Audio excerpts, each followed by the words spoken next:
And we look at two factors in your brain map. How much power in every brain wave, every bandwidth, how much power?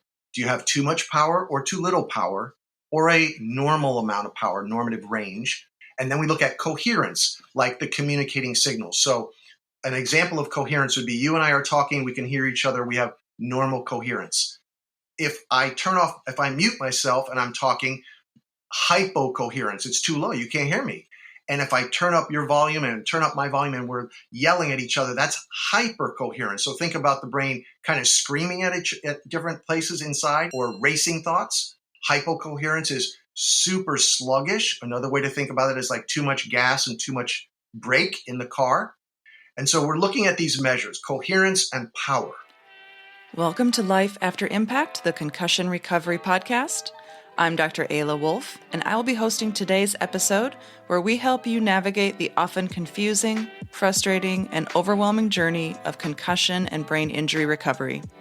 This podcast is your go-to resource for actionable information, whether you're dealing with a recent concussion, struggling with post-concussion syndrome, or just feeling stuck in your healing process. In each episode, we dive deep into the symptoms, testing, treatments, and neurological insights that can help you move forward with clarity and confidence. We bring you leading experts in the world of brain health, functional neurology, and rehabilitation to share their wisdom and strategies. So if you're feeling lost, hopeless, or like no one understands what you're going through, know that you are not alone. This podcast can be your guide and partner in recovery, helping you build a better life after impact. All right, Dr. Bagnell, thank you so much for being on the show today. I am so excited to talk to you. You have been a functional neurologist and in private practice for over 30 years in South Florida. And one of the things that I absolutely love is that you call yourself a health detective. And yes. I love that. I think we need more health detectives in the world. So why don't you start by giving us a little bit about your background, how you became interested in neurological disorders specifically, and then we can go from there. Very good. Yeah, thanks for having me. I'm excited to be on. So it's always nice to be able to share with another colleague, and for people, lay people, or even professionals, really what it is we do in the different worlds of neurology and oriental medicine. So this is kind of fascinating for me. This is a first. I love it. So yes, when I graduated chiropractic university many years ago, I was very interested in the brain right out of the doors, basically. And so I started with program with Dr. Carrick, who we both know, kind of the patriarch of functional neurology. And at that point, it was a postgraduate program for doctors to really start to understand more of the neurologic basis of physical medicine, chiropractic. And so that began, and I was like so intrigued and fascinated. So this is going back to 89 and 90. And as life would have it, I was always interested, but we got married and children and said, okay, time to work, pause the studying for a while in a way. And so I had to put that a little bit on the back burner, but I was always interested in the brain, the nervous system, and the understanding of the different aspects of how it really works, which of course, that many years ago wasn't neuroscience so much. It was more neurology. So as the years went forward, my wife gave me the green light many years later as our kids were older and grandkids were already, on the way and already here. She said, you really love that. You might want to jump back into that. And so I did get back into functional neurology, which was much more advanced at that point, and completed the fellowship in brain injury rehabilitation. So that gave me a beautiful window into what we could do with people who have the difficult cases, like we were talking about previously, the really challenging ones that don't seem to respond to other types of approaches, or no one was able to help them, or no one even, in a way, believed, because it's really the invisible injury, isn't it? Mm-hmm. People that continue to suffer, they say, you had that minor thing. How could that still be bothering you?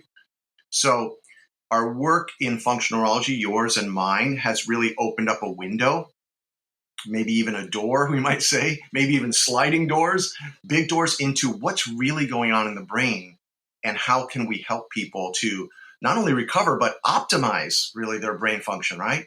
To get back all of these functions and maybe even improve to a way that they didn't even anticipate. So that's been my health detective journey. And I did write a book, like Know You're on the Path to That, and I can't wait to see that and read that. But that was about detectives, because I feel that good medicine is looking into many things, not just what I like to call it fast and slow medicine, right? Like fast food. I'm not into fast food, never have been. And I'm not into fast medicine, like, oh, yes, this, here, take this, do that, you're done. Let's really spend time. I know you do, so this is at your heart too. And get into what is going on with the person, and keep asking myself the question, why is that? And why is that? And why do they have this? And why? Rather than just defaulting to something that might be seemingly simple, but yet not get the quality of results. So we're really into one-to-one patient care, very focused, highly specific, high touch. My wife likes to say high touch and high level quality. And so that's being a detective, is looking for the clues, as I know you do, looking for the clues and getting underneath the hood to help people get back to the things they want and love to do. I love that. I love that concept of fast versus slow medicine, and especially when it comes to the brain and people that have had brain injuries. They need people to put the time in to ask the questions and do the investigation. And so I love that kind of differentiation there between fast and slow. It's great. Yes, agree 100% with you. Yeah. Well, today I wanted to explore the topic of cognitive symptoms and cognitive dysfunction, because that is one of the things that so many people do experience. And a lot of the research says, oh, maybe 10 to 30% of people go on to have lingering persistent symptoms. But then when they started looking at actual cognitive symptoms, they started to recognize, ooh, maybe that number's closer to like 40 to 50% of people actually Right. experience lasting cognitive symptoms.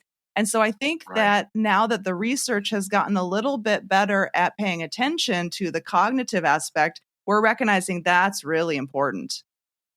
Yeah, I agree. Yeah, the cognitive aspect. Actually, this is a perfect discussion, because we just completed a 2-week immersive. Many of our clients come from different locations, as I'm sure yours do, around the country, even some from outside the country, for shorter periods of time, called immersives.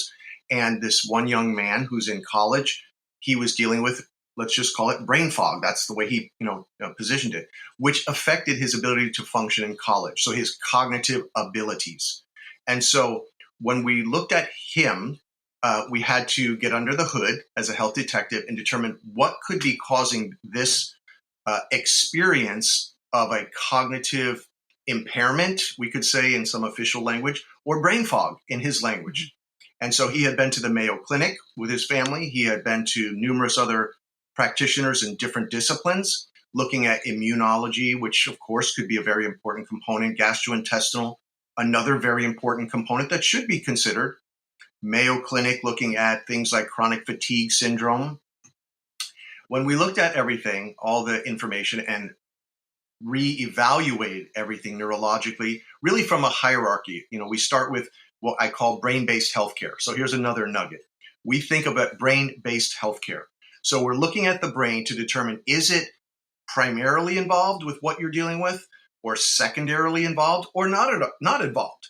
And so if we can go through that hierarchy, we can determine, is this someone we can help, or is this someone that really needs to be referred to the appropriate type of caretaker? So with him, his brain fog, his cognitive issues would be in this category: dysautonomia. His blood pressure when he stood up would drop, and his heart rate would soar. So you can imagine, if your heart rate went up to, as if you were jogging, 120, let's say, well, maybe if most people might be in that area, 120, 130, but his blood pressure went down to 90 over 60. And if you're 6'3" and your blood pressure drops down, and you're a 20-year-old male who was a high school state champion volleyball player, that's not a good feeling. And so we realized, through autonomic testing on a tilt table, we ran the tests, we ran evaluations for what's going on in his brainstem, which is really that autonomic hub, we could say. We're looking at a blood flow issue, a brain to cardiovascular blood flow issue to his brain. Is that the source for everyone with cognitive issues? No, it's not. But with him, that's the underlying cause. And so we worked the whole week. We got him a percentage improvement And actually, I was on a Zoom call with him yesterday. We follow our patients after that for weeks, each week, to determine, are the things we prescribe for them helping them to trend in a still continued improvement direction. So yesterday we tweaked some of his exercises, so to speak. We improved those. We got rid of some things that were not seeming to help, and keep moving the needle forward for clarity with his cognitive function by improving his dysautonomia.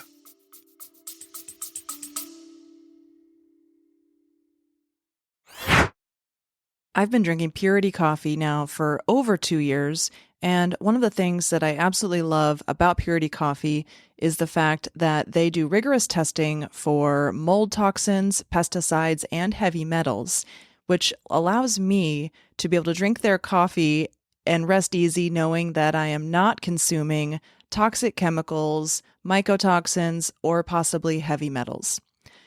I know a lot of our listeners are paying a lot of attention to their health and trying to do everything they can to stay healthy.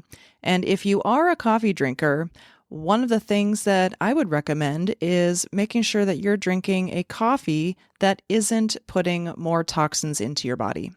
If you would like to try Purity Coffee, you can get 20% off your first order using our promo code LIFEAFTER20 by going to puritycoffee.com and entering that in the promo code box at checkout.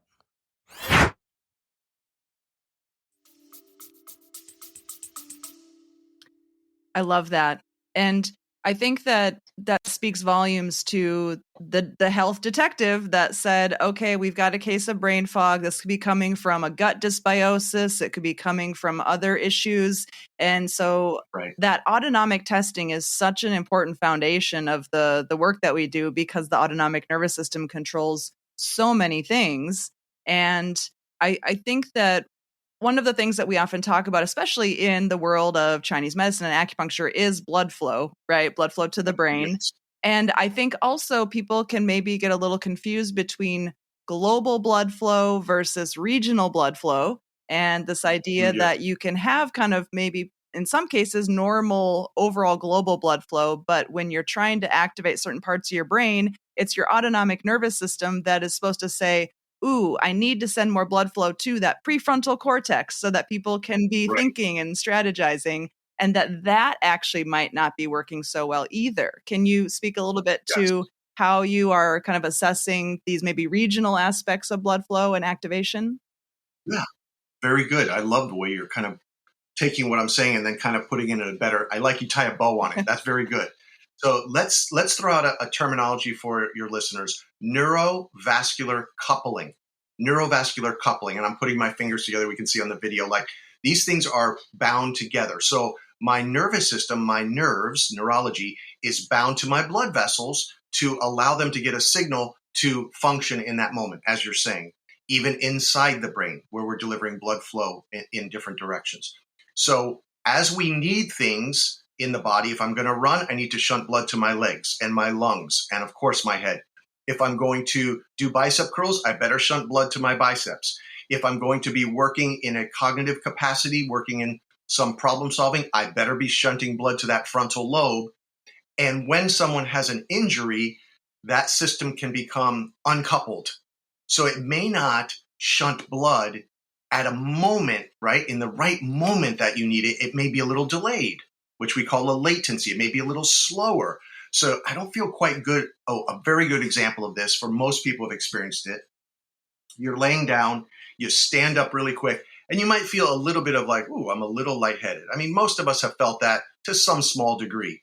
Well, someone with dysautonomia might stand up, as you know, and might feel horrible for 5 minutes. Mm-hmm. And that would be difficult, right? But then eventually, oh, I'm starting to feel okay now. So there's a latency. It's too slow. These things are physiologically linked in time. So things happen so automatically, right? So in milliseconds, these things are all operating because your brain is really good and it's tightly wired to the blood vascular system and the heart, regulating the heart. Actually, most people don't realize, right? You and I do, that the brain regulates the heart function. Right. You know, we have one electrical system causing another electrical and pumping system, more of kind of like a plumbing system, to move. So I love that language, neurovascular coupling. That is language that is in the literature that gets somewhat uncoupled when we have an injury. It could happen in our brain. It could happen in our limbs. It could happen in one leg or in one arm. So we want to evaluate. So your question was, how do we evaluate that? So when we run a tilt table, which is really in the past has been considered the gold standard for evaluating that. Now we know there's another test, the hand grip test, which gives you a very good window into the same type of function or dysfunction of the autonomic system. But we'll focus on the tilt table test, where we hook up pulse oximeters to the feet and the hands. So we're watching the oximetry, the oxygenation of tissues in the extremities, blood pressure cuffs on the ankles and the arm, and an EKG. So we're monitoring heart, we're monitoring things in the extremities, we're monitoring all these parameters of the sympathetic, the parasympathetic system, and how they react when we have someone do different types of parameters, like deep breathing.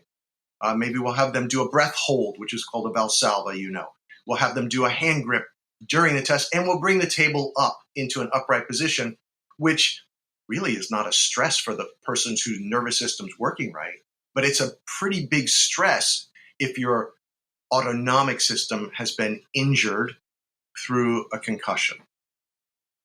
Absolutely. And in Chinese medicine, we have this saying that's been there for thousands of years, where qi goes, blood flows. And that was their way thousands of years ago of saying, we don't have enough blood to be perfusing everywhere at every point. And like you said, if we're eating, our blood needs to go to our stomach to help digest. If we're using our brain, we need to send blood up to our frontal lobe and our cortex. If we're exercising, we need to send to our muscles. And so, this idea of uncoupling, it's the same concept. Like if we're trying to do cognitive work, we're trying to use our energy, our qi, and then all of a sudden it's not coupled with blood flow. Well, then that manifestation of brain fog kicks in. And often I hear people describe it as my brain just doesn't want to work, which is a very frustrating experience for people, especially when they are at work or at school. Yeah. When you need to step on the gas, so to speak, for your brain, you need it to respond right now. Just like you're on the highway or you're getting on the highway, you can't have a sluggish car that's kind of sputtering because it's dangerous. So may not be as dangerous in the cognitive realm, but it's very frustrating. It's very limiting. And it can create even mood changes for people because you're not the person you used to be. And so it's important for us to consider, how do we analyze it, as you're saying? And I really like that language. I never heard that before, where qi goes, blood flows. That's very good. Something new for me to put on my tool belt that I can speak. Yeah. I enjoy that. Yeah. But how to analyze it properly, because as we talked about before we started, a lot of people are not, it's not acknowledged by a clinician or physician. I mean, we're in a very large metropolitan area. I know you're in Minnesota. I know how large it is, but Miami is very large. And I can't tell you the number of patients who have come to us and said, I won't even say names, but this kind of physician, this kind of physician, this kind of therapist said, I don't really have that. Here's an antidepressant. You don't really have that. You just need to exercise more. You don't really have that. You need this.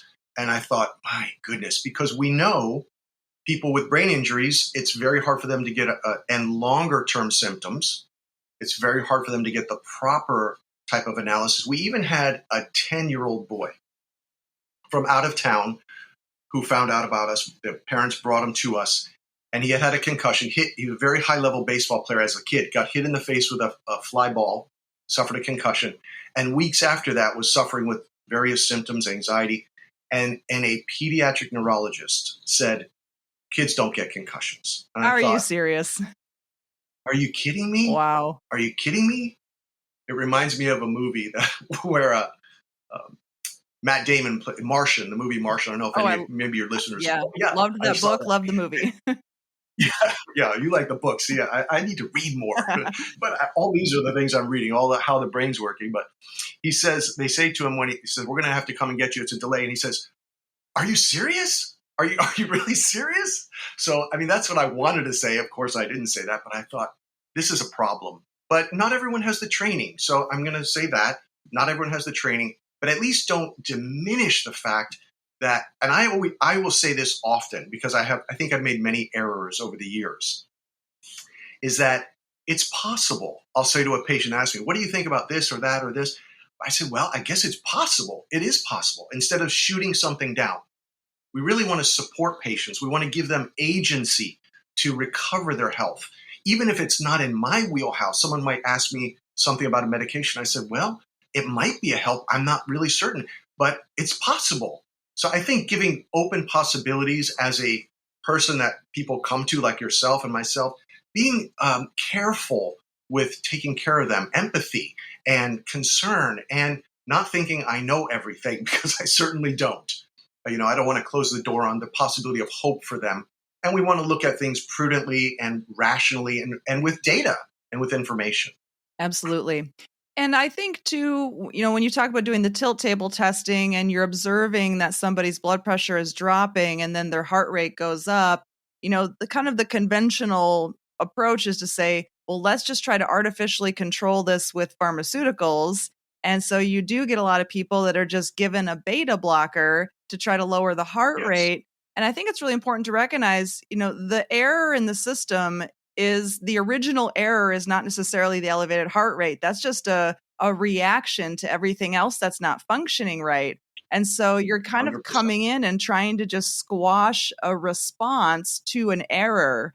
And so I think it's really important for people to recognize that that's one of the reasons why the outcomes of just trying to artificially control the autonomic nervous system typically don't have good outcomes. That is very well said. The error in the system. I like that a lot because that is very accurate. Everyone does what is in their wheelhouse, right? So whether you're a chiropractic physician, whether you're an oriental medicine physician, whether you're a traditional neurologist, we might say, or cardiologist, you're going to work with what's in your wheelhouse. What I think is beautiful about the area that we have had the opportunity to work in is that we have the opportunity to think outside the box. That's not necessarily something that they can do. I'm trying to be more altruistic, right? They're trying to do the best that they can, but they're working within a limited range. Like if you do not prescribe those things, there's 5 other doctors that will testify against you that you should have prescribed them. So that's a problem because the modeling for what's really going on, as you said, where's the error in the system is not being addressed. It's symptomatic, even if it does give symptomatic relief. And how much more if you get an ablation and you didn't need it? That's even more intense, right? Yeah. So I agree with you. Having people that are working outside of the traditional quote area and thinking a little differently can be very beautiful. We see that all over the country, right? If we can think differently and talk, maybe we can help people more. So it's really wonderful to know that, drugs are really suppressive in one area and they're not going to actually strengthen. So when people say, there's no cure for dysautonomia, I say, well, what do you mean by that? Because if you can strengthen it and resolve the imbalance in that dysautonomic function, isn't that a cure? If a person doesn't have the symptoms anymore and they can function to the capacity they did. So I wouldn't say that lightly, like, we cure everyone. That's foolishness. But I would say, let's look at what's a resolution rather than just a compensation with medication or salt intake or stockings or an abdominal belt or something that's compensating you. Let's get in there and see if we can understand it, untangle it, and then fix it if possible for the long-term health that you might be able to enjoy. Yeah, absolutely. And if the point of the autonomic nervous system is to be responsive to what's happening in the moment, taking a medication that takes away that responsiveness is also not a great long-term solution. Yeah, totally. That's very well said. When we talk autonomics, we're talking about heart rate and blood pressure and blood flow. And it's probably good to mention all the other end organs that can be affected because people may go in that direction. So we mentioned gut. I think there's 2 things I want to mention, but this one will be the first one. So someone, let's say their dysautonomic function affects their gut much more. They may go off to the GI specialist. If someone else is saying, I'm in my 50s, I think my hormones are probably the source of this problem. Now they're off to the endocrinologist or the gynecologist or to someone in anti-aging medicine. Could be a help. Or if they say, I'm having problems with, dry eyes. So these end organs of the autonomic system can cause someone to go off into that direction, not inappropriate, but not the whole picture maybe. And so we try to look back at what other symptoms they're having. And there's a very good survey that someone can do, a Compass 31, to give you an overview of, right, their autonomic system. I'm sure you can probably link that into the podcast so people can do it on their own and understand, am I having issues like this?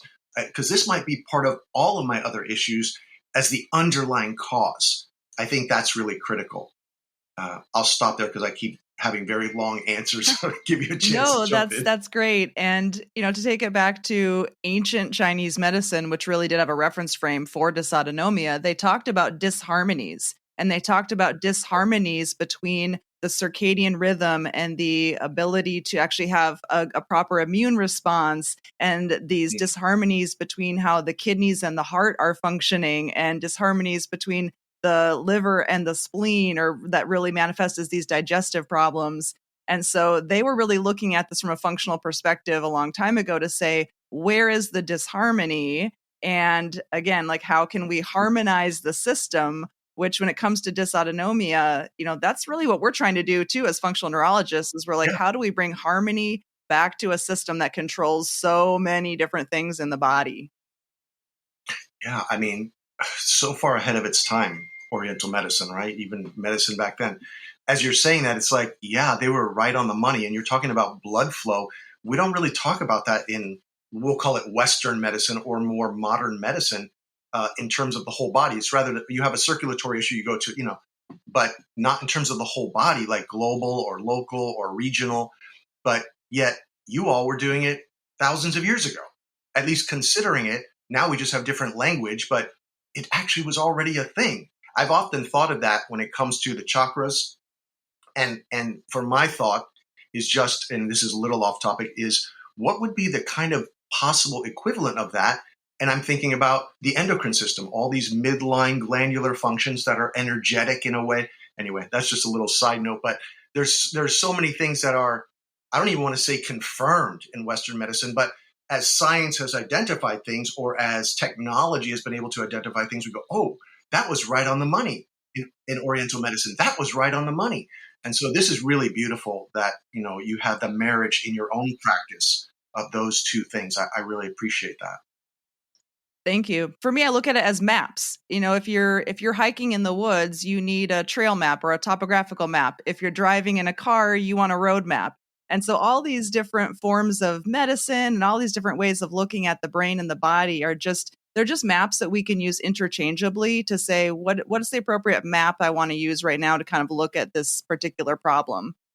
So no attachment to any map, just what's a good map right now for approaching the problem. For this patient, yeah. But you got to have a few maps in your backpack so you can decide which one, Mm-hmm. right? Yeah. That's right. Topographical, is it more river map? Is it more, atmospheric map? You better have a couple of maps. And you do. That's the beauty of that. Yeah. Talk to me a little bit about the QEEG that you use, because that also gives you a whole nother level of analysis to say, where is the brainwave activity happening that's maybe a little bit depressed or too active?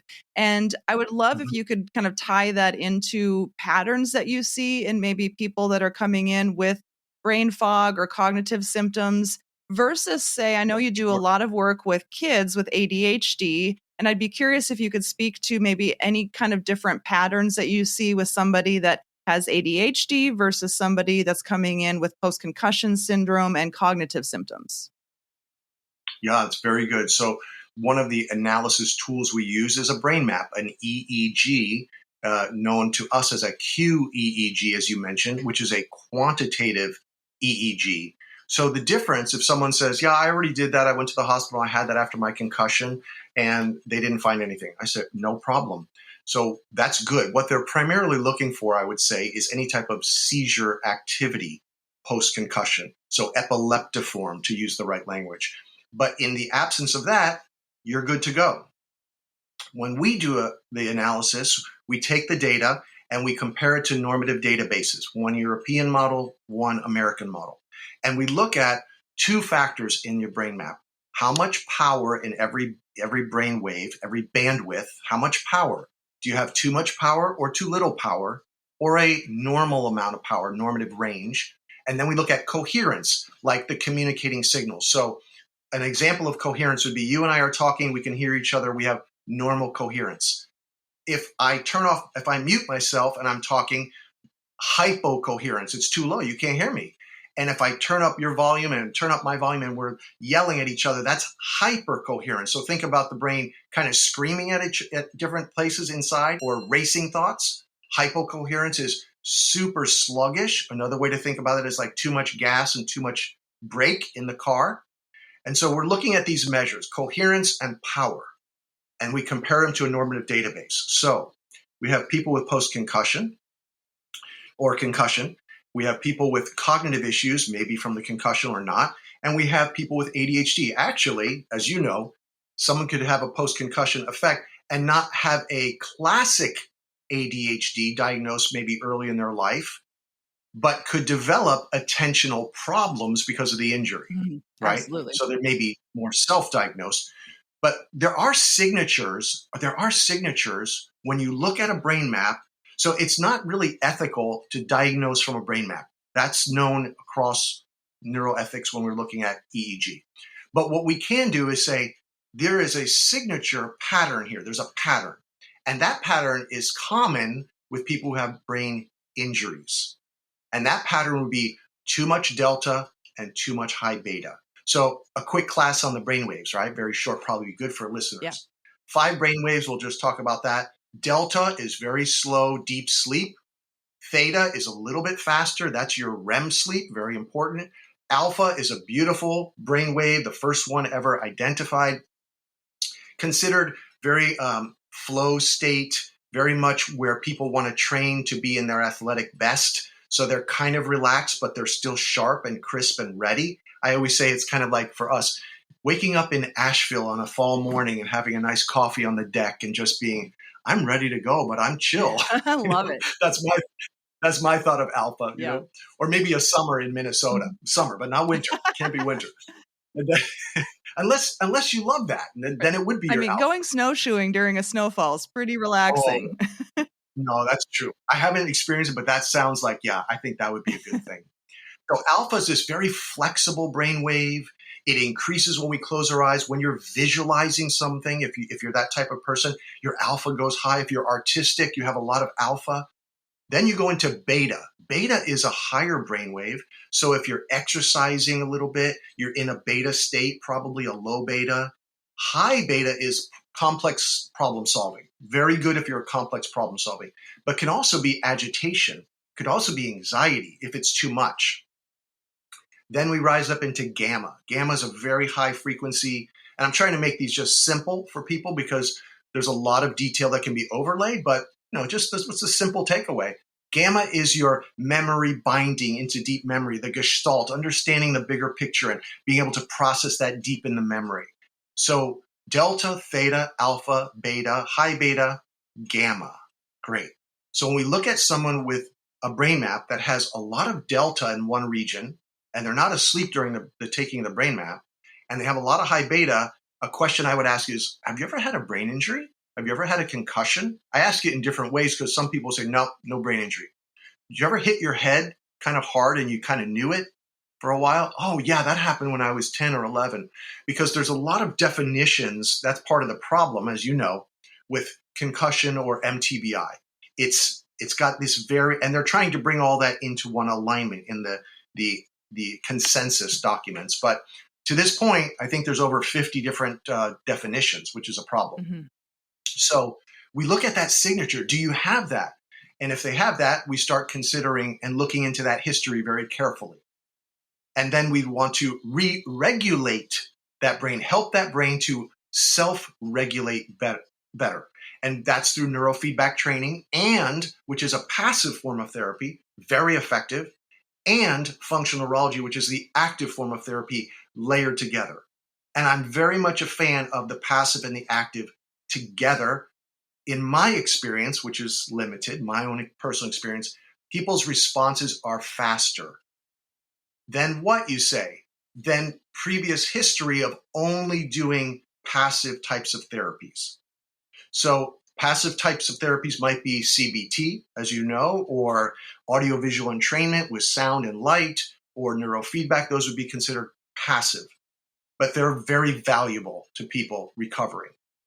I like them layered together with oriental medicine, functional neurology, another approach that complements it as well.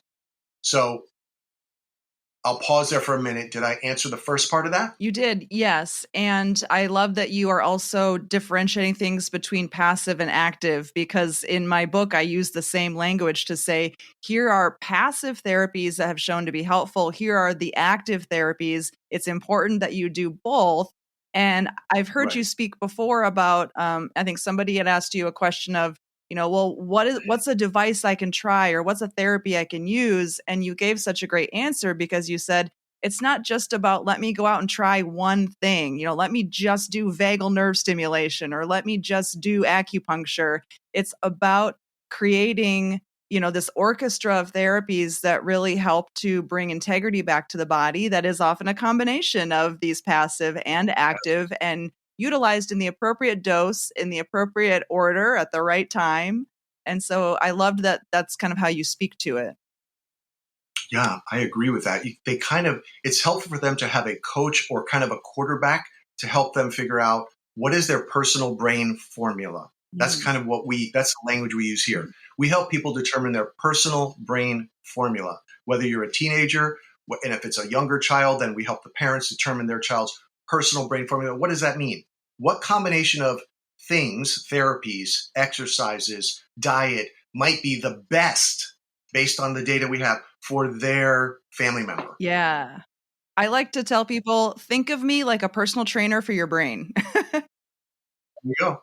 I like Yeah. it. Yeah, I don't do one exercise in my gym. I don't just do push-ups. I have such a variety of things, bands and ropes and box jumps and running and jogging and yoga. And so I do a variety of things because it affects my body in so many different ways.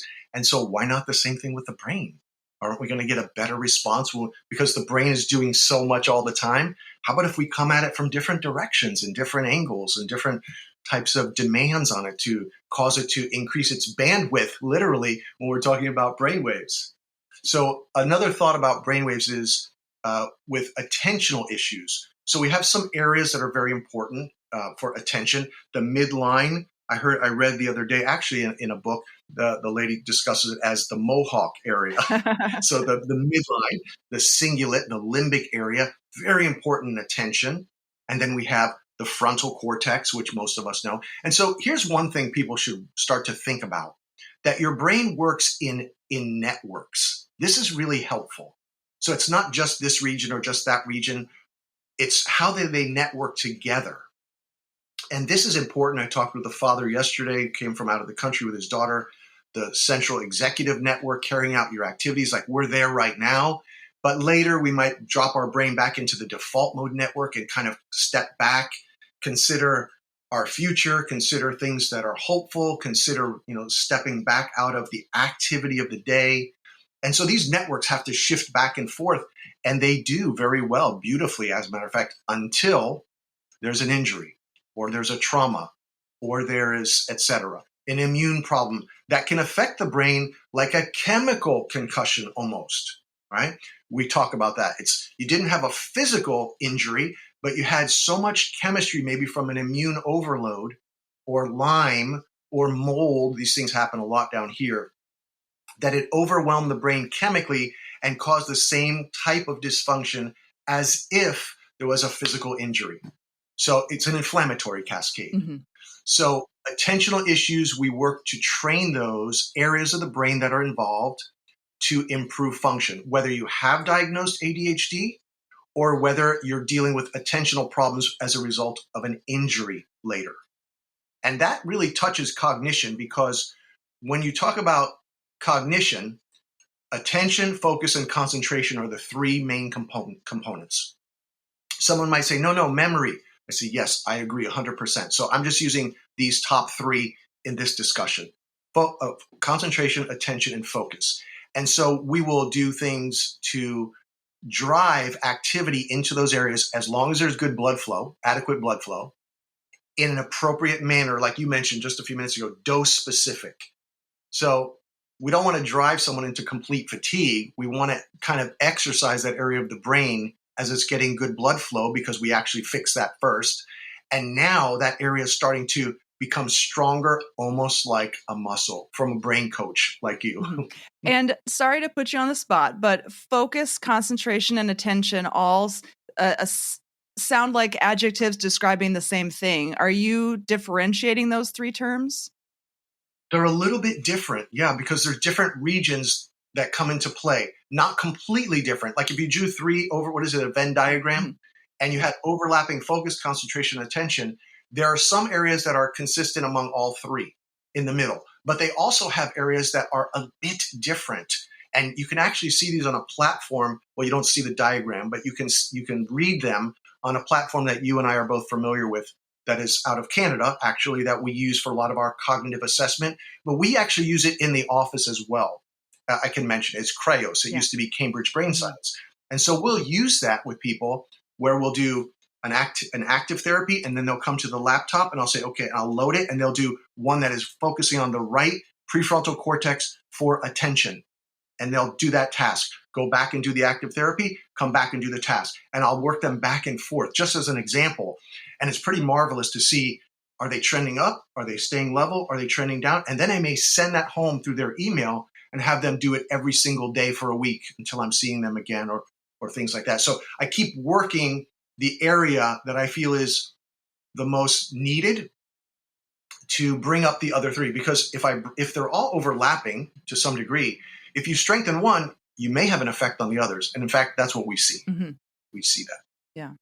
Excellent. I love that idea of, pairing different exercises together and saying, okay, let's go activate this and then come back and test that, and then go back and exercise this activity and then retest. And I think that is, like you said, being a health detective, you're being a detective in the middle of the therapy as well, to say, is this the right therapy? Yeah. I mean, as an example, we do, as you mentioned that you're going to have in your book, a chapter on oculomotor and eye movements. So how could they do a score? Let's say they score, I'm just going to pick an arbitrary number, an 80 percentile. Then they do some oculomotor exercise. They come back and they're at 82. Then they go back and do the oculomotor exercises again that are specified to them. They come back and now they're at 92. Wow, that jumped up. Now they go back and do them again. They come back and they're at 60. I said, oh, we hit a fatigue level. We're done. So by activating and retesting the actual thing they want to improve, because they're saying, Doc, I'm not that concerned. My eyes are better. I believe you. And those are brain networks that are running my eyes, but I'm concerned about my attention. I said, look at your attention just improved. Look at your score just went up.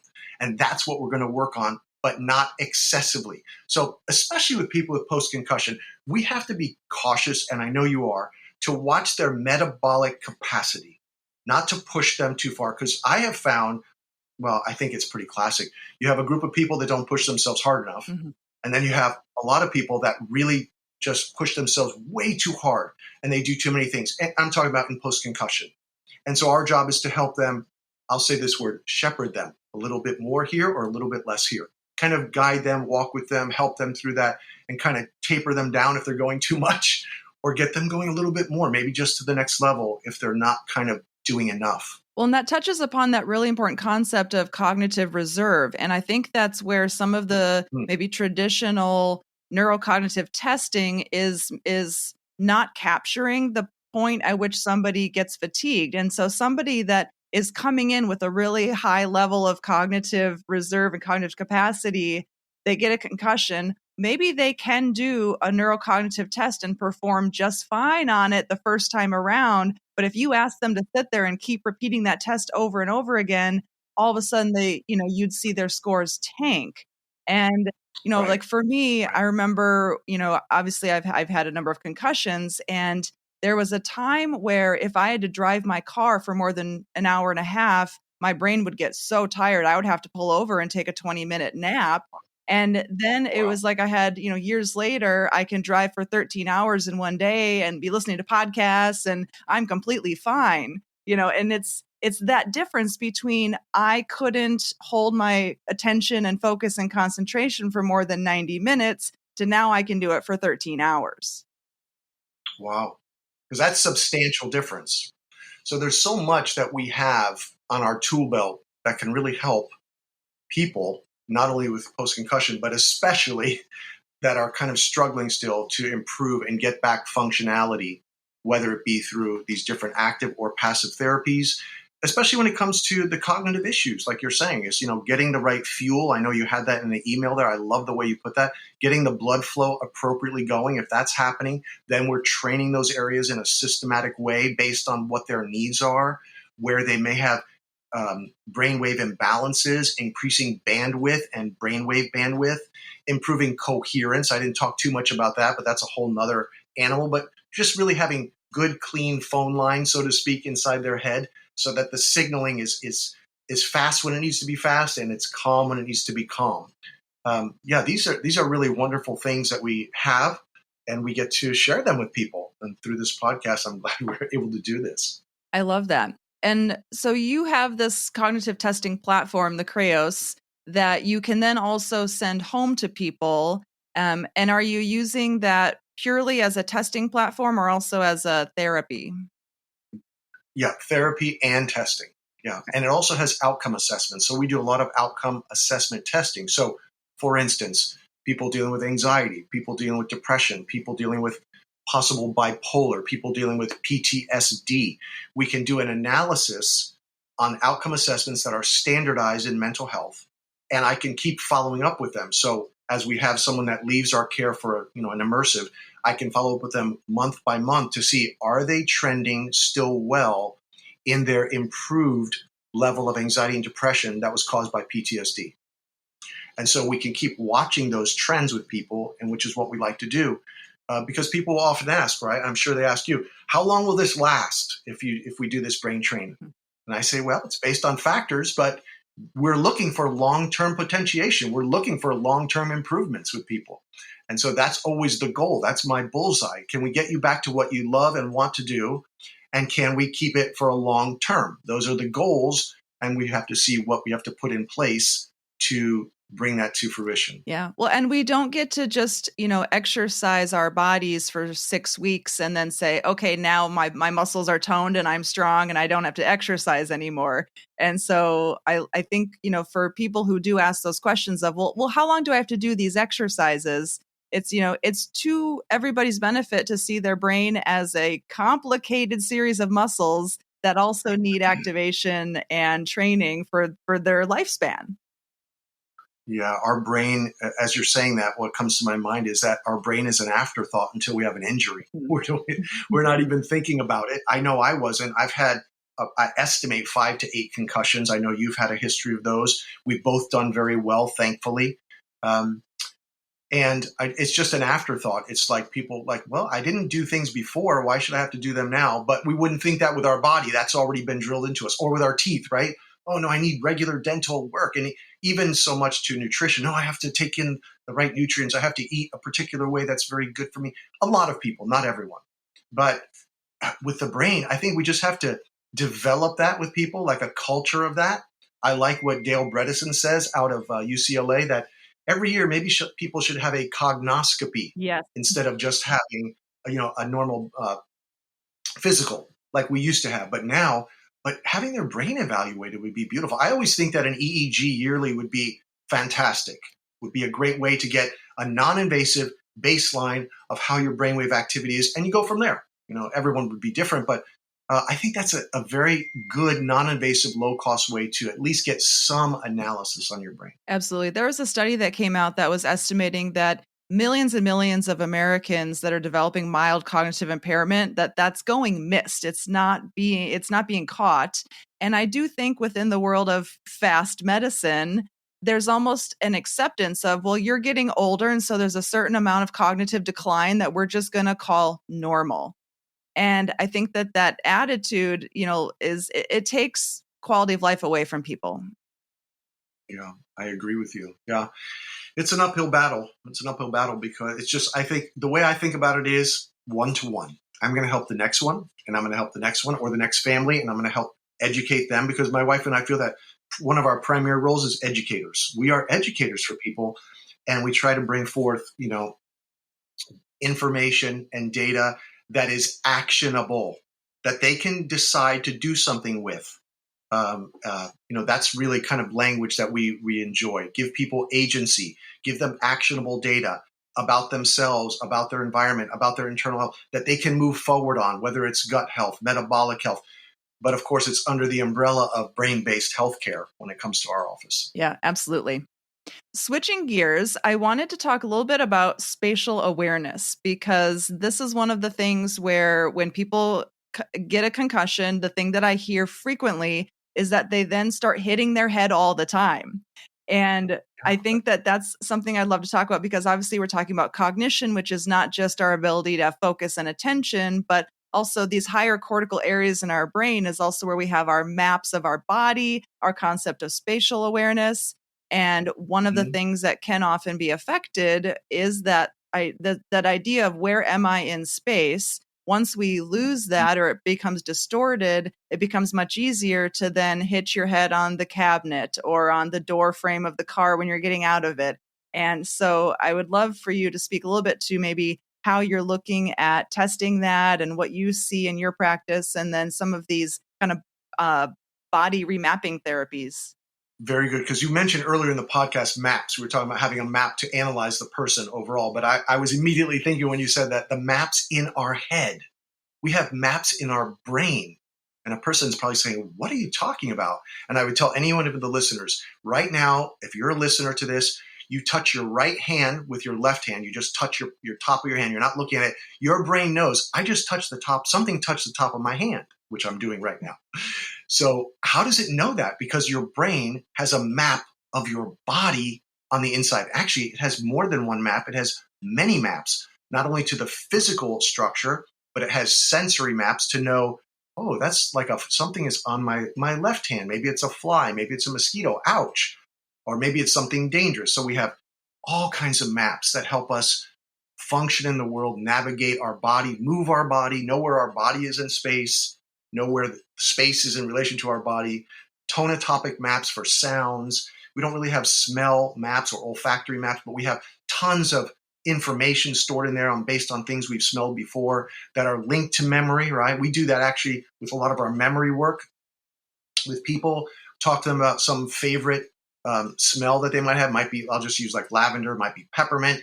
And then they'll smell that. What does that remind you? Oh, that reminds me of my grandmother's kitchen when we used to have lavender in France on the windowsill. And now they're getting memory, they're getting visualization, they're getting olfactory into the frontal lobe. That's just that's a free one for people. You can link olfactory to memory restoration and music. It's fantastic when you can figure out those things as a detective. So we're talking about the maps in the brain and how do we remap. One of the best ways to analyze the maps is with eye tracking testing. So when the eyes are inaccurate in their tracking or their testing, then more than likely the maps of where our body is in space are also what we call skewed. They're not accurate. So we can remap some of those things by using the eyes and the brain connection, number one. Number two, body movements and knowing we use things like a head applied laser on some glasses, and people will use that to recognize areas of the body and to move that laser slowly on that body part. We might use vibrational therapy at the same time. So it's causing the brain to have a greater recognition of a body part visually, vibrationally. So we're getting two sensory inputs there. So we use many different ways. The key, I think, is understanding, is their map skewed or isn't it? And there's so many things to properly evaluate there. But we also think about their cerebellum and their parietal lobe physically, right? Not only the maps, but also the areas of the brain that are involved with moving and knowing where. And then if you go to the QEEG, that default mode network is very important towards the back of the brain and in figuring out where you are in the world and your place in the world and your spatial awareness. And it's located right back there in that parietal area primarily. And then we have to talk about the vestibular system, which we won't talk about now because it's too much, which gives you a self-reference. And so I actually spent the weekend in Pittsburgh, and we were looking at some very novel vestibular testing equipment that is just, it's really on the cutting edge of helping people to rehabilitate a brain injury very quickly, faster than I think anything we've seen before. So that's really coming Wow. up in the next year or two. That's really remarkable, using the vestibular system. So all these different systems, default mode network, vestibular system, parietal lobe, cerebellum, eye movements, all can tell us how good are your maps and can we improve them.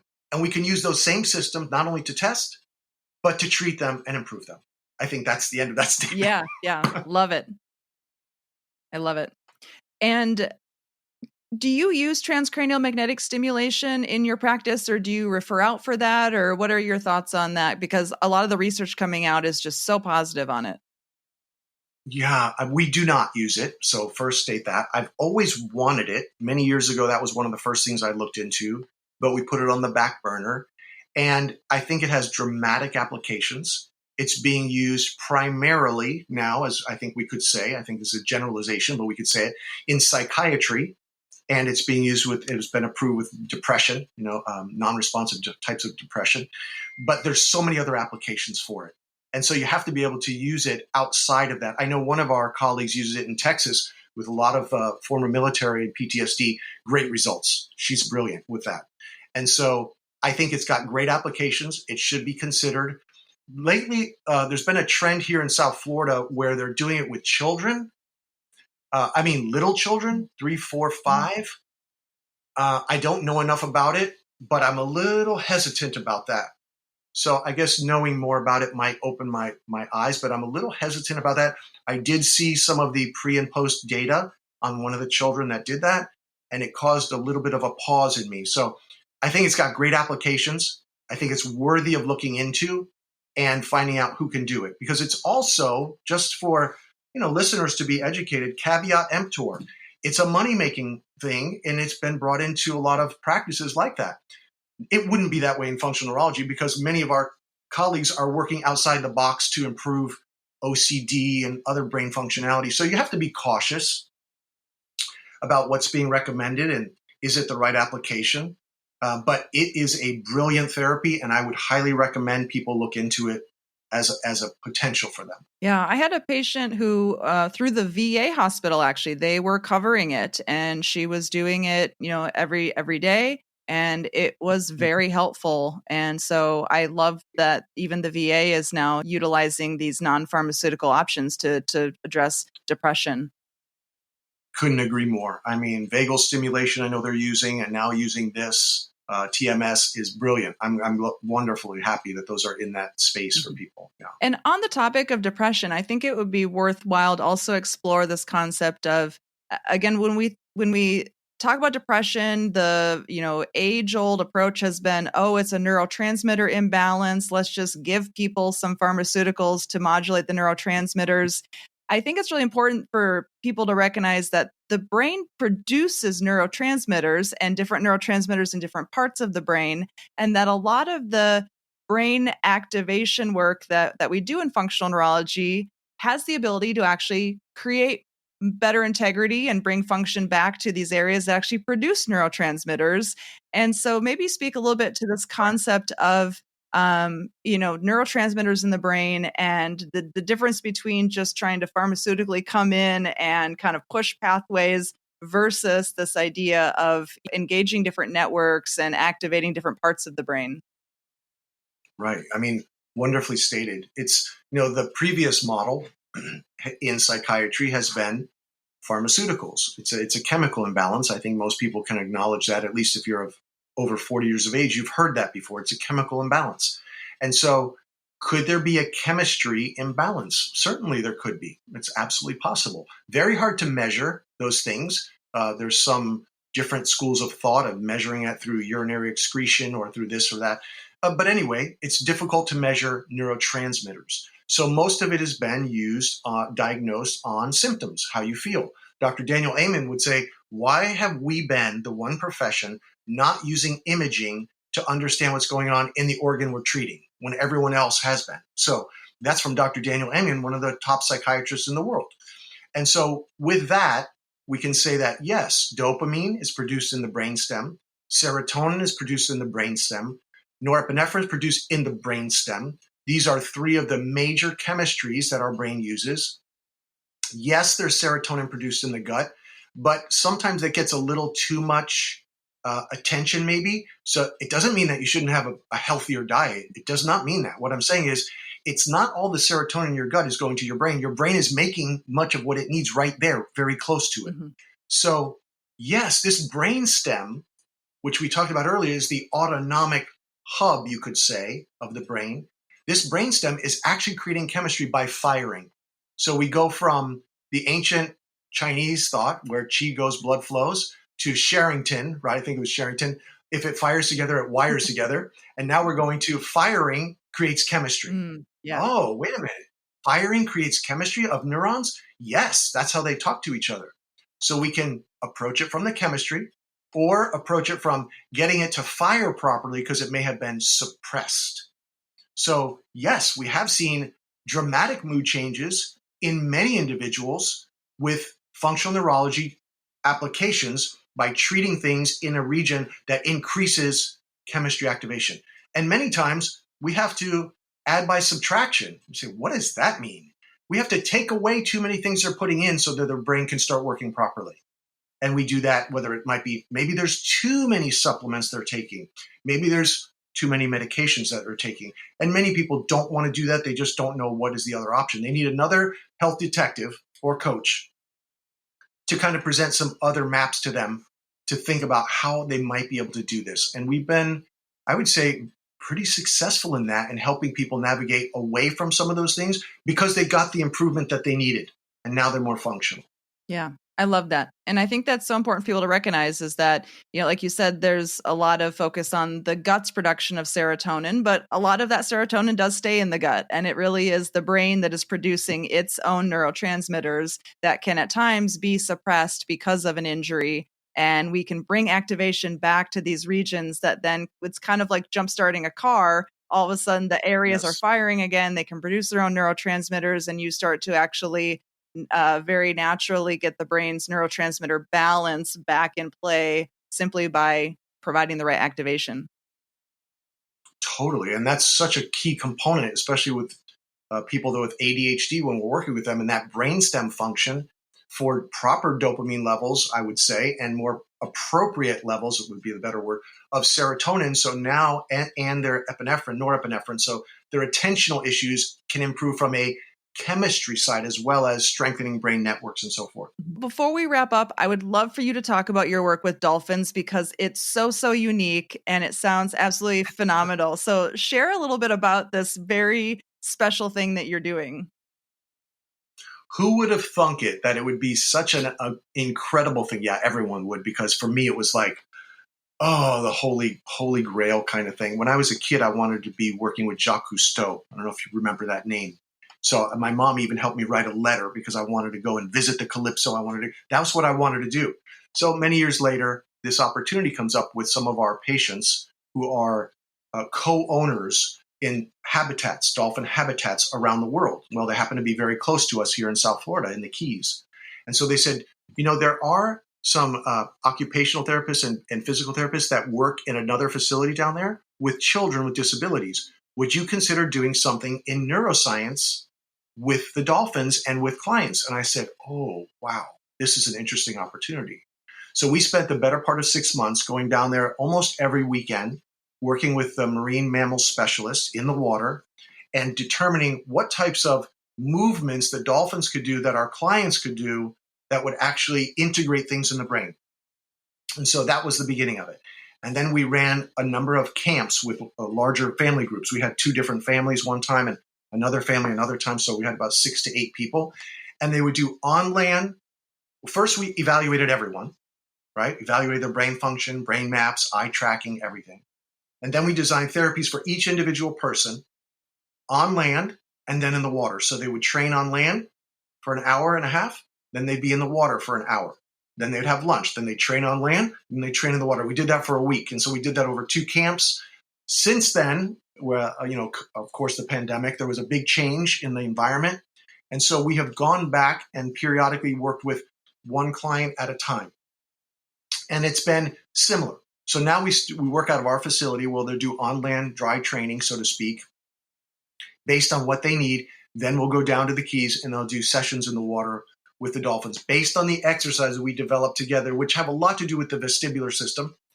And just the experience is very much life-changing. I would totally do that every week. I love this so much because they are like giant puppies. These things, they say, the marine mammal specialists say, when you come here, the dolphins will take your heart and they will keep it. Aww. And it's true. They really do.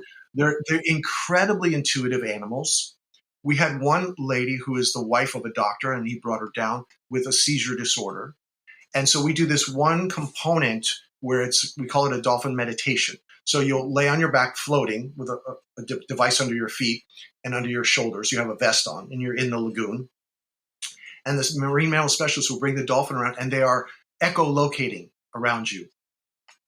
And she doesn't force the dolphin any way, just allows the dolphin to go wherever she wants, he or she. And in this case, the dolphin would not leave this woman's head. And we saw with other people around the back, the legs, the feet, the head. This dolphin would here, and then she's trying to move. Nope, the dolphin came back here. Nope, came back here. And we've heard stories like that where dolphins recognize that some women are pregnant prior to them even knowing when they go into the water there. Mm-hmm. And then they'll say, yeah, and they find out later. So the intuitiveness, and dolphin brains are marvelous. I've done quite a bit of reading after that to find out, let me understand these creatures even more. And they are in echolocating, they're providing a very high frequency exposure, a biologically healthy frequency to the individual. And we actually recorded that with microphones that go into the water, which are called hydrophones. And we recorded that over time so we could know with each client what was the profile, what was going on there, because we did a little bit of research on the front end of those camps. So the results were really wonderful. People had improvement in many different symptoms. There was PTSD, there was autism, there were previous concussion cases in there. People love it, they enjoy it, and it's very novel, as you said, and it's a life-changing event. So we still have it available. We just do it on a one-to-one basis as people might find interest in that. And so it's a blended approach to functional neurology and a dolphin experience that will radically alter your life. Oh my gosh, I just love that. I love it.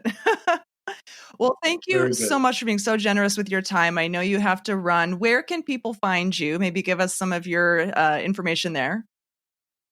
Yeah, we're on all the social media. We're on Instagram and Facebook and so forth. I think even they have a TikTok place for us there. We have someone who handles that for us very well. She's an excellent young lady, and she takes care of those things as we film videos. And we also have a website, bagnellbraincenter.com, and there's extensive information there. There's links to our podcast as well.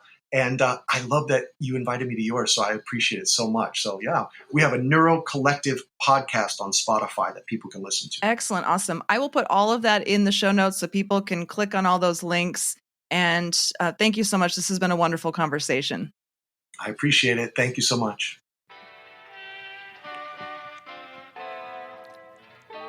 Medical disclaimer. This video or podcast is for general informational purposes only and does not constitute the practice of medicine or other professional healthcare services, including the giving of medical advice. No doctor-patient relationship is formed. The use of this information and materials included is at the user's own risk. The content of this video or podcast is not intended to be a substitute for medical advice, diagnosis, or treatment, and consumers of this information should seek the advice of a medical professional for any and all health-related issues. A link to our full medical disclaimer is available in the notes.